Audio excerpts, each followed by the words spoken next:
anytime. So my first question, Dr. Hieronimus, is that the Freemasons have been associated with the independence movement in the US and the revolution. What was their role in this revolution? Well, Freemasonry, by its own systems, allowed individuals to become involved in the creation of various rules and regulations. They were competent of being able to express their freedoms, of voting. There was a lot in Freemasonry that we'll find reflected in our government, but there's been a lot of misunderstanding about this. I'll give you an example. When I first studied about Freemasonry, I used a source that told me that 50 of the 56 signers of the Declaration of Independence were Freemasons. Well, immediately I thought to myself, why hadn't I heard this before? I mean, this is fantastic. All these guys belonging to one secret society. So then later on, as I started to question this, because I wanted to document it, this was thrilling. This was a whole new view of our country, as far as I was concerned. When I started documenting it, I started to find out, as we basically know now, it wasn't 50 of the 56 signers of the Declaration of Independence, it was 9. Now, that means that's still a lot of people, but it wasn't a dominating factor the way other researchers have stated this. This is where you got to be very careful when you go to the internet and do your research. If you do it on the internet, you're going to have big problems there, mainly because you have people quoting each other that have been making mistakes for the last 30 or 40 years. So you referred to Freemasons having commonalities in their ideology with the ideals of the New Republic. What were these common points? Separation of church and state. They were the founding fathers of the United States, especially Thomas Jefferson, were believers in what was called the Age of Enlightenment. And to them, when they saw church and state as all-powerful, which they have been and had been for a long time, you had major corruption, you had loss of all personal rights, and therefore, as far as they were concerned, what we needed to do in this country was to separate church and state. Jefferson first did this in Virginia, and then later on he prevailed when we were setting up our Constitution. And thank heavens he did. Now, I'm not saying that Jefferson was perfect. He made a lot of mistakes, like all the founding fathers did.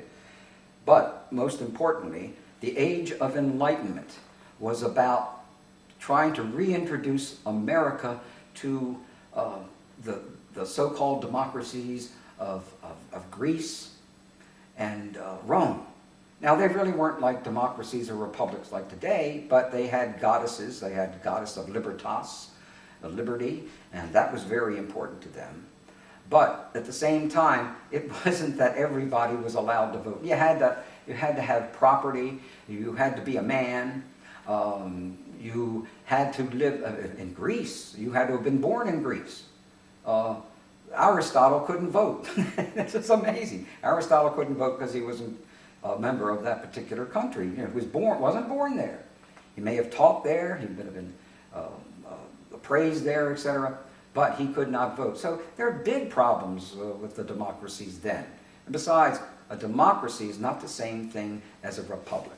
Our founding fathers were establishing a republic. Many of them were very fearful of a democracy. They didn't want the man in the street who basically didn't know very much, and it's true. They were quite ignorant about a lot of things, and this is what Freemasonry was able to do, elevate the education of the general population of the United States into believing that you could vote, you could separate, that all religions were acceptable, even atheism. And I think that that was a major stepping stone in allowing our country to come together and accept everyone. Now, today we got big problems, but we won't talk about them now dealing with this, but they're serious problems, and we're losing this separation of church and state with the last administration. So you're speaking of communalities in the philosophies of the Freemasons and the New Republic. At the same time, you're having many common symbols in the nation's capital which resemble symbols of the Freemasons. What are the symbols we see in Washington, and how much of them are Masonic symbols? Well, again, when you go to a republic We are borrowing a lot of our symbols from Greece and Rome. There are books on iconography that go back into 500-600 years before our country was established, that were registers, dictionaries of various type of iconography and symbols. And those symbols basically are archetypes of the work of, the work of Carl Gustav Jung and his understanding of what symbols are in relationship to archetypes. And those archetypes being patterns of information, patterns of knowledge. Okay, some of our symbols would be, say for instance, you take the eagle. The eagle being a symbol basically of the sun, of that which is above. An animal or flying creature that can look into the eyes of the sun. What was the sun the symbol of? The sun was a symbol of spiritual deity. It did not mean that that was God. It was a symbol of it. To those who were involved in fundamentalism, that was blasphemy. To them, to think that the sun was just a symbol and that was God up there, that for them, that was not what spirituality was all about. But again, in republics, symbols were important to elevate consciousness and awareness of the general populace. That they were, when you use such a symbol as the eagle, or say for instance, the pyramid. The pyramid was extremely important. We got it on the back of the the $50 bill in 1778, an unfinished pyramid. Underneath it was the motto of perennis, everlasting. The pyramid was a symbol, basically, for that which would go on forever. It had a strength and foundation, which was really key to, if you were going to establish a symbol for a country, you wanted it to last for a long time. So why not give it the symbol of one of the great wonders of the world, the Great Pyramid? Now, how about the all-seeing eye on the top of the pyramid? Well, the all-seeing eye also is one of those symbols that go back, ancient Egypt, beyond that, Sumeria, and basically the all-seeing eye is the deity. It is the supreme being. It is the great architect of the universe. Now, the symbol that they used in the all-seeing eye, that thine eye be single and thy body shall be filled with light, is spiritual vision, a psychic vision. It's a higher vision than our two eyes, which give us bifocals, spirit matter type of consciousness rather than one focused spiritual aspect of it. Where when you take a look at the very first design of the Great Seal of the United States by William Barton, who was not a member of Freemasons, none of the guys that designed our Great Seal of the United States were members of Freemasonry.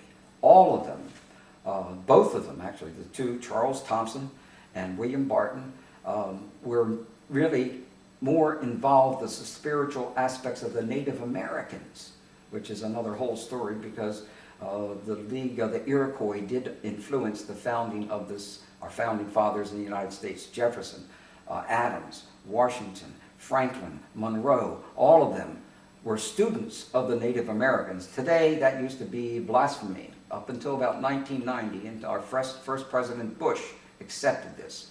Most people do not know this history yet, because we got big problems with, I guess what you would call, not being able, information may be discovered and put out there, but it takes decades to go through the naysayers. So that particular eye over the pyramid was an important story. The eye was the symbol of spirit. The pyramid was the symbol of matter. You have a mention here of what is our country. It is in balance with spirit and matter. I don't believe we're in balance any longer, but then when they wanted to establish it, the goddess tradition was important. That's the reason why you have so many goddesses in Washington, D.C., and the Statue of Liberty. That's a goddess. The Statue of Freedom on top of the Capitol building in Washington, D.C. is definitely a goddess. Our founding fathers accepted goddesses because they accepted them in Rome and Greece and revered them. Unfortunately, there's since been such a strong comeback of patriarchy, goddesses have been eliminated. But I think eventually we'll return to God is not just male or female, it's a combination of them both. And we must be in balance. And if you're in balance, then you can accept those things. Our founding fathers wanted to make sure everyone was protected. That's why the First Amendment was key. We are not a Christian nation. We are a nation that allows everyone to have their own spiritual beliefs. And unfortunately, that's being changed. As I'm speaking right now, it's being changed. Well, in addition to those symbols that you were mentioning, there are also other signs and also conspiracy stories that there are symbols laid by the Freemasons on purpose in the streets of Washington, D.C., the compass and the square or the pentagon. Or the six-pointed star. Six-pointed star. Yeah, well, let's start with the six-pointed star. Six-pointed star, to some individuals who only accept one level of interpretation, deals with Israel, or deals with the Hopi, or deals with some other nation. The six-pointed star is actually two symbols. An upright triangle, which is a symbol for fire, spirit. It's a masculine symbol. The inverted triangle, which is water, feminine symbol, a coming together of the masculine and the feminine, of spirit and matter. That is balance. How in the world could that be satanic? You take the five-pointed star. Inherent in the five-pointed star are various measurements that deal with the divine revelations of balance within beauty and shape and harmony. It's been called by different names, but by and large it was a symbol for the golden mean, the golden measurement, the balance. Again, the five-pointed star has been totally misinterpreted. If you look at a five-pointed star one way in the streets, I mean, there are different five-pointed stars within the streets of Washington, D.C. Many of them are incompleted. There's a big problem if you think you're going to impose magic on top of a city and you have an incomplete symbol. It has to be perfect. It has to be, in working with any type of Freemasonic symbolism, that's what they were good at. Unfortunately, when you look at the guys that designed and laid out the streets of Washington, D.C., just like the Great Seal of the United States, where fundamentalists would say, Benjamin Franklin designed it, and John Adams designed it, and George Washington approved it. That's not true. The people that designed it, because of course they thought that Franklin being a Freemason, Washington being a Freemason, Adams certainly was not a Freemason, but 2/3 is good enough to show that this is a Freemasonic conspiracy. But that was the first committee. All of their ideas were thrown out. Their ideas were about the Bible, especially in regards to the Israelites. And Pharaoh, and that particular thing. That was Jefferson and Adams' interpretations. But unfortunately, people who don't know their history, and in part we can excuse people in part because it wasn't until 1978 that the State Department published the most important book of its kind dealing with the Great Seal of the United States and the Founding Fathers. It's called The Eagle and the Shield. And it is just fantastic, mainly because they go through all the various levels of symbols and consciousness. I challenged the State Department for a good 15 years. I yelled and screamed at them. I kept saying to them, you have ignored the pyramid behind the triangle. Why aren't you telling us the whole story? Thinking, of course, that this was some kind of a conspiracy. And I can laugh at myself now because all of us, when we do our research, make those initial mistakes.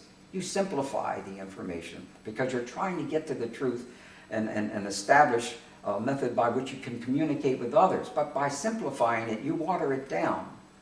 So when you have five-pointed stars in the streets, maybe not. When you see six-pointed stars or you see the compass, that compass, again, it depends on which part of the compass you're looking at because it's incomplete again.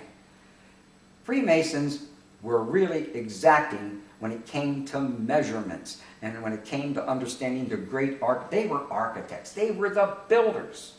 They were individuals that when they put many of these buildings together, depended upon that sacred mean, that golden mean, that 108 degrees, which allowed the expression of beauty to come through. It's a science and an art, and that's what they were really very good at. If they were going to be making any of these symbols, they would have done them precisely at a precise angle. That's not what we see in the streets of Washington, D.C. And who designed, laid out Washington, D.C.? Pierre L'Enfant. Pierre L'Enfant, he'd like to be called Peter L'Enfant. Pierre L'Enfant was certainly not a Freemason. He was not a member of any secret society. He had helpers. By the way, Pierre L'Enfant was fired for insisting on a certain type of design that was like Paris or Versailles, and Jefferson said, we're not like Paris and Versailles, where he'd like to see a more rural, not urban. He wanted to see, you know, pastures, and he was all about agriculture and food being the best way, because he actually believed, and there's some truth to this, that those who toil in the gardens, those who are involved with the earth, are bound to be more balanced people than people that make their money off of banking, such as Hamilton. And you know, Jefferson and Hamilton were going at it pretty hard and strong, and it looked like Hamilton was certainly going to win until he was eliminated by Aaron Burr in a miserable type of situation that should have never happened. But that certainly slowed down the banking system, which would have allowed an expression of a kind of a king, a hierarchy type of aspect of it, which would not have been our republic. Hamilton's views were like bankers' views of today, put it that way. So what are the basis for the conspiracy theories which are surrounding Freemasons in the U.S.? I gotta have some water. No problem. I should have said that. I should have said that. I'm sorry. No, no, no No, problem. I didn't mean, because that's a, these questions are so good. And it's, can I just ask you a personal question? Sure. How did you develop your knowledge in these areas? I mean, Well, was it I was intentional? interested in this topic when I was a teenager, so I read a lot about it. Of course, I grew up in Iran, so there were not that many resources about this, but I always loved history. Well, you know what they say about history. History is the lie commonly agreed upon. History is an imaginative account of things that did not happen by people that were not there. And you're talking about these Ben Franklin and Sir Francis Bacon uttering these things about history, or the history as far as Ford, not President Ford, Ford Motor Company. Henry Ford was bunk. He just said history is bunk. It's whoever is writing history. And You could follow the Herodotus work. Could you Starts actually with- scoot back in? Yeah. I'm sorry. When I get excited, I lean forward. I'm sorry. So I'm not going to ask exciting questions anymore. Okay, so the question was, what are the bases of the conspiracy theories that surround Freemasons? At the very basis of this is the misunderstanding from the very beginning of the founding fathers all being Freemasons. Because even when I was looking at this with Jimi Hendrix, this was back in 1968 in some particular bar where beers were $60 a bottle, because that's where the big guys went and hung out and jammed. He was very excited about this pyramid in the Iron Triangle, on the pyramid, and we were putting it together, and I said, here's some references. Paul Foster Case, Manly Palmer Hall, Theodore Helene, Corinne Helene, and I had them all in my bag because I carried them around. And he said, well, this is all very interesting, Bob. It looks like we have rediscovered a part of America that has been totally forgotten. And I said, that's exactly how I feel. Except, what I didn't know is that these guys that wrote these little books and pamphlets, which I so much adored, made huge mistakes. And one of them being, no, it wasn't almost everyone, 50 of the 56 signers. I've even seen the number 55 of the 56 signers. That's a total dominance. But it only turns out to be maybe about 9. It may be 5 or 10 more because we've lost a lot of records. Now, when you look at Freemasonry from the standpoint of a dominating secret society, that is scary. People who act more on their emotions, lack the knowledge, lack the research, love to speculate. And so they drew a lot of speculations about our founding fathers all being, this is a secret society establishing in the United States of America. It's hiding itself. No one knows about it because history never talked about it. Why didn't history talk about it? That was my question as well. It was because the State Department didn't publish any definitive account until 1978, which cleared up a lot of fuzzy issues. Most individuals who write about these theories, if you look in their bibliographies, you will find that they're using sources that are extremely questionable.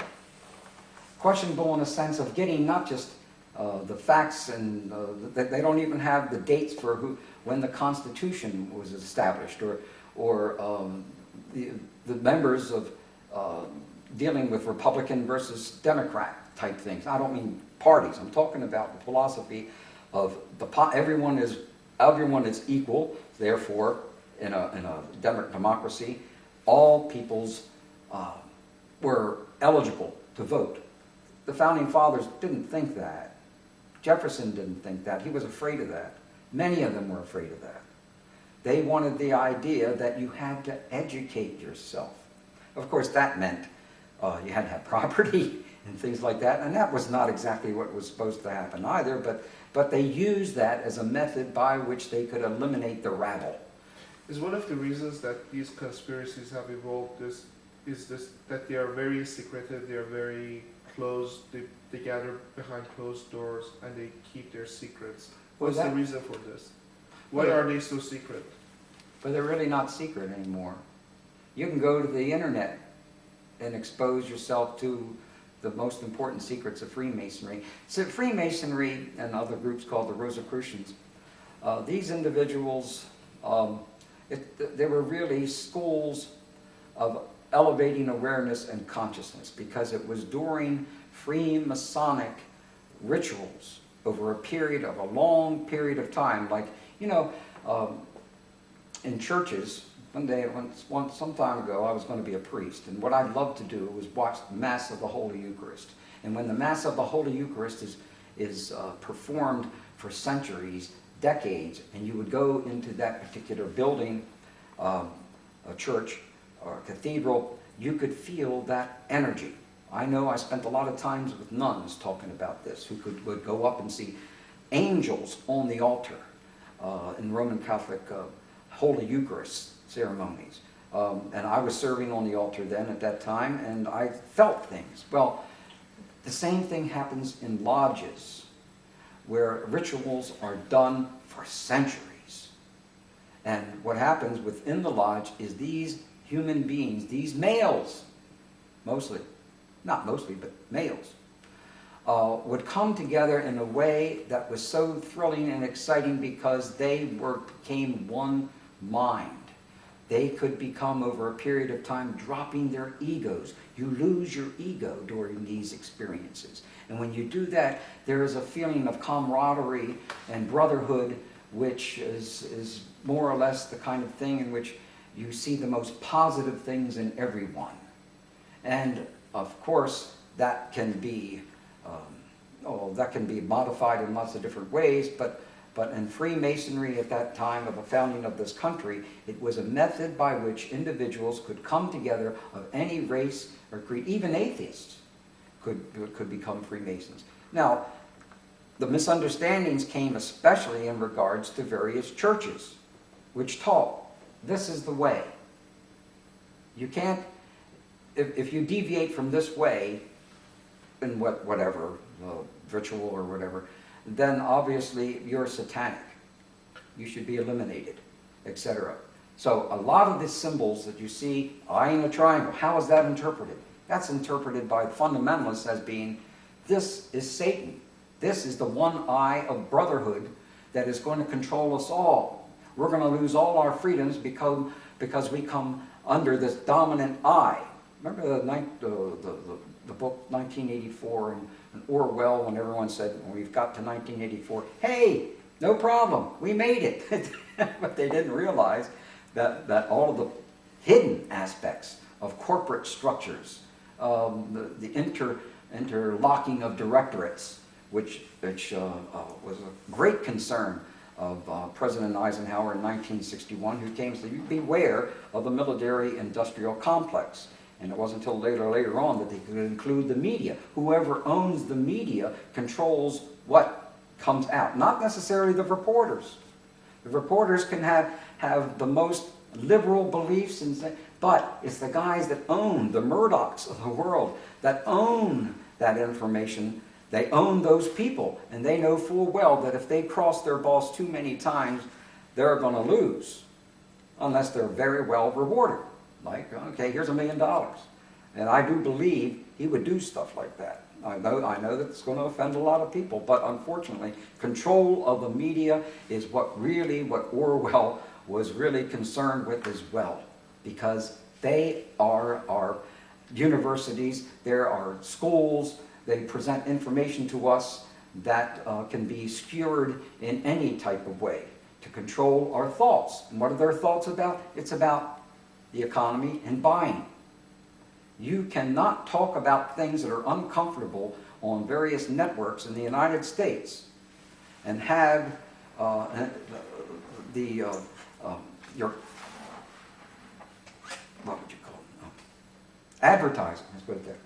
They're not going to want their ad on this beautiful car with this beautiful woman riding down the street and everything like that, and the story about the major corruption that we've just found out that General Electric is withholding information concerning power problems of nuclear energy.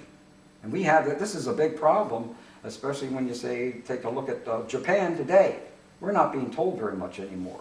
I'm very frightened as to what really is happening, because I think it's happened is this. They have polluted their water. Mount Fuji was a great supplier of the purest, cleanest water that fed. If you control water in the future, water is going to be more important than platinum, gold, whatever. Unfortunately, I believe they're going to have to probably import. This is going to bring them down. And I'm sorry to see this, really, because they were making great headway in alternative energy research, what used to be called cold fusion, now low energy nuclear reaction is this now formal name. It's making a big comeback in India. It's making a big comeback elsewhere, but not in the United States. Our media is not very happy about this. You know, when you have NBC owning, General Electric owning NBC, it used to be Cap Cities owned ABC. We have entertainment. People are to be entertained, and while we're being entertained, they can play on our emotions and get us to buy things, and everyone is very happy. Now, that may be the happiness for the corporate structures, who are now considered people and will be in control of our elections in the future, because they will be allowed to hide how much money they can pass on to their candidates. True. Well, so my last question, completely different subject. What's your take on Occupy Wall Street? Oh, what an important question. I love these people, but I'm also dismayed by them. We know there are big problems within this country. We know there are big problems in the world. When corporate structures come in and take over, and when we lack balance, the whole aspect of the feminine part of our aspect and culture of taking care of the planet. We're in a desperate situation with the loss of our rainforests, much more so than most people know. If we lose another 20% of our rainforests, we've had it. Without our trees, etc., we're gone. Trees and humans are closely tied into one another. Now, it's good to occupy and talk about these things, but what are they going to do? How are they going to do it? Do they have leaders that really understand these problems that we face right now?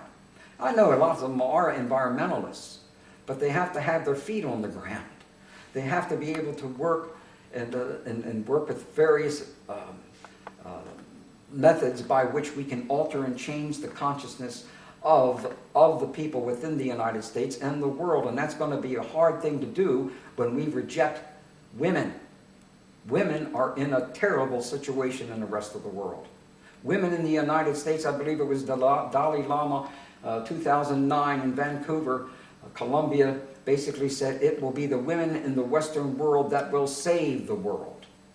What he meant by that was, without women's consciousness in corporate structure and in not just corporations, but in our politics, we're diminishing the number of women that are senators and heads of corporations. This will continue mainly because the patriarchs of the world do believe in dominion. Dominion means control. And we will be controlled in the future if we're not careful by corporate structures who will take profit that is short-term profit over anything else. You know, I wanted to mention this, and I think a lot of the younger people are aware of the Native Americans. They knew how we destroyed them, took away their land because it had gold on it, it had oil on it, it was better land, so to speak. Our founding fathers were students of the Haudenosaunee, the League of the Iroquois Indians. And the League of the Iroquois Indians said to them, look, they had a republic that existed 1142 AD. And they said, look, what we have learned, Jefferson, Franklin, Washington, etc., was you cannot have slavery. If you have slavery, it will destroy you. It will come back at you. 2, women are equals. They must be involved in your government, taken care of. And within the Native American tradition, you find matrilineal traditions, etc. And what do they emphasize? They emphasize the earth. They nurture the planet. They are caretakers. We don't have caretakers in charge anymore, just about anywhere. They more or less, when corporations own woods, they're still chopping them down. They won't stop chopping them down because, boy, there's some teak wood down there that gives me, you know, I can make several $1 billion off of this there. And of course, will we be able to breathe in the future without the rainforest? We've had it. So I wish they would better educate themselves. I wish they would get together and become students of history, because I think they lack that. They're kind of lost. They can't focus all the time on texting each other or spending most of their time dealing with just the internet, gathering their information. They seldom read. There are very few people that read anymore. So it's a good thing that what they're doing, but it is far from what they could be doing. We need their help. But I'm betting on the women eventually, just like the Dalai Lama said, because the women have found methods by which, through micro loans to various women, that they will be the people that save our planet. Unfortunately, not men. Great, thank you. You're very welcome. I really enjoyed it.